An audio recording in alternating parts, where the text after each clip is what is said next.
ven marcado, sin lugar a dúbidas, por unha gran conflictividade.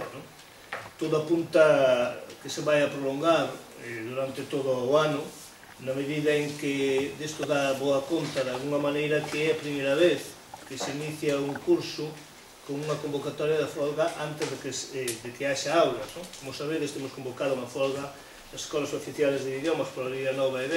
10, coincidindo cos exames do alumnado destas escolas, e, como dicía, é a primeira vez que realmente antes de iniciarse as aulas, as clases, pois tiñamos xa convocado unha folga que dá, de alguma maneira, mostras de cal é a actitude, cal é realmente a problemática que sucede neste momento no ámbito do ensino. Temos que dicir que é un curso que, sin lugar a dúbidas, ven marcado por a aplicación dun modelo educativo retrógrado, antigalego, elitista, reaccionario e autoritario. E imos debullar agora a continuación, pois, por que dicimos isto, na medida que dan boa conta destas calificacións por sus feitos. Primeiro temos unha consellería que realmente é un baluarte do ensino privado. Aí temos como publicou no mes de verán, que foi unha constante, como publicou os concertos educativos a centros que mesmamente son capaces de segregar o alumnado por cuestión de xénero, contradicindo toda a normativa actual que hai neste momento, desde a LOE, desde o propio decreto de admisión de alumnos, pero o que é máis criticable, que mesmamente impide o que debe ser unha convivencia e o que debe ser pular, tal como recollen os obxectivos da propia LOE do sistema educativo, por levar a cabo unha educación coeducativa. Pois tendo en conta eses principios, tendo en conta que a Consellería sabe de antemán que está cometendo unha ilegalidade, non ten empacho ningún a continuar concedendo concertos educativos a 5 centros que se vean ao alumnado por cuestión de xénero e dotándoos con aproximadamente 3 millóns de euros. Pero desta aposta polo ensino privado tamén dá boa conta os 258 millóns que a Consellería desvía do erario público a estes centros concertados privados, que moitos deles, agás excepcións, realmente beben ou teñen idearios de centros que son sumamente reaccionarios ou que verdadeiramente van en contra da laicidade do ensino. Pero tamén, neste capítulo, vemos como realmente se reforza o ensino privado na formación profesional e mesmamente otorgando concertos educativos a centros que serían capaz de absorber o alumnado na mesma localidade sin ningún problema. Estamos ante un posicionamento, sin lugar a dúbidas, que sobrevén o que debe ser, pois, mesmamente, o marco legal neste sentido. E, como consecuencia disto, pois, iniciamos un curso no cal das 7 cidades 5, agás, pois, Lugo e Pontevedra, o ensino concertado é maioritario na educación infantil, perdón, no ensino obrigatorio conjuntamente coa educación infantil. Pero tamén iniciamos un curso con actitude, temos que decir, dictatorial, prepotente e a ilegal.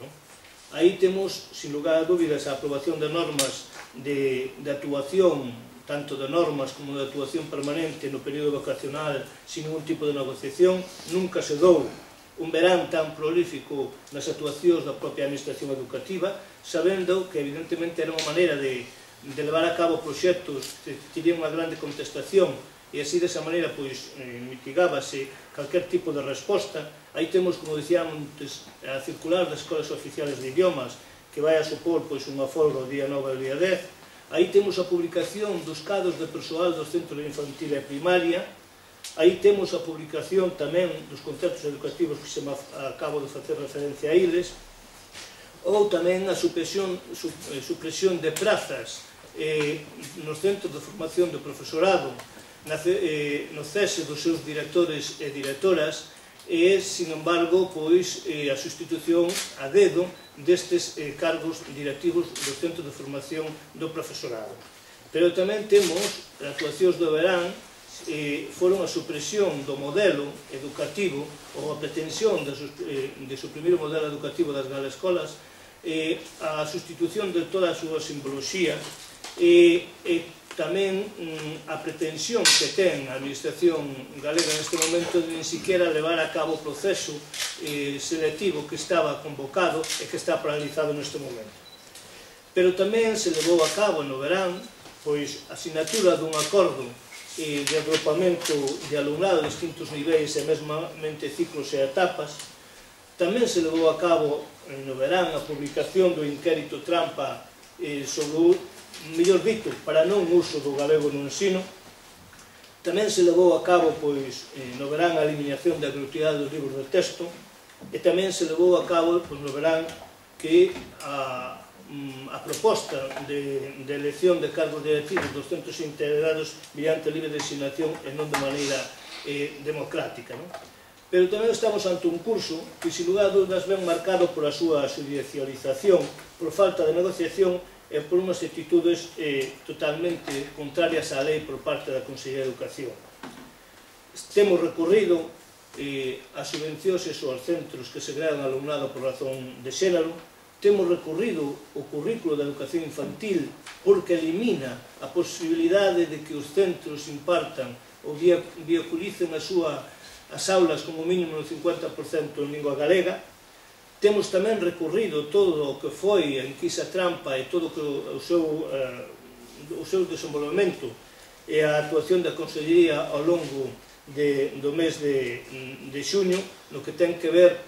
fundamentalmente coa vulneración dos dereitos fundamentais, no que ten que ver coa vulneración da Lei de Protección de Datos e no que ten que ver tamén cos requisitos que debe cumprir calquer inquérito que a Administración faga. E tamén temos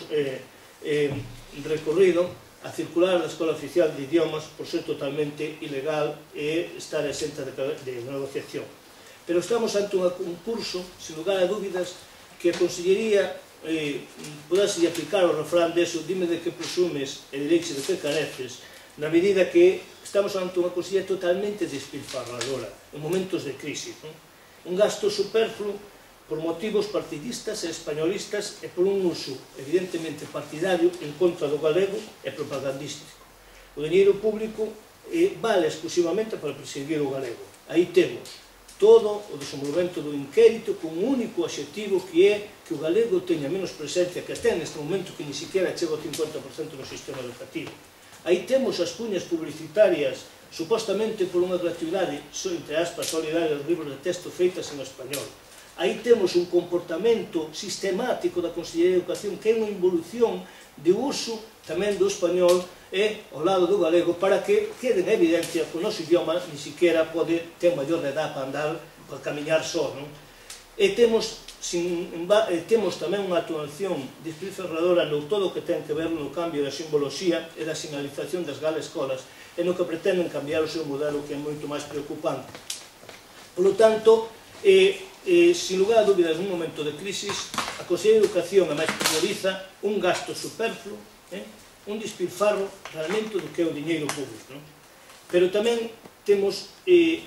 unha Consellería de Educación que ten unha actitude permanente de persecución contra o noso idioma. Aí temos o currículo de educación infantil, a Lei da Función Pública Galega, e temos, por exemplo, como tamén lle urxe mesmamente modificar o currículo dun ciclo formativo, de 2 ciclos formativos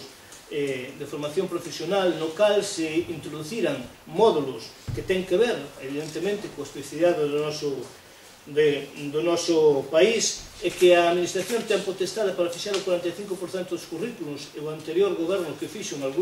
en poucos, pero en algúns ciclos formativos, pois evidentemente facer uso desa competencia e poñer algúns módulos específicos. Concretamente, hoxe vai á mesa sectorial a modificación do ciclo formativo de cociña, no cal aparecía un módulo, entre outros, que era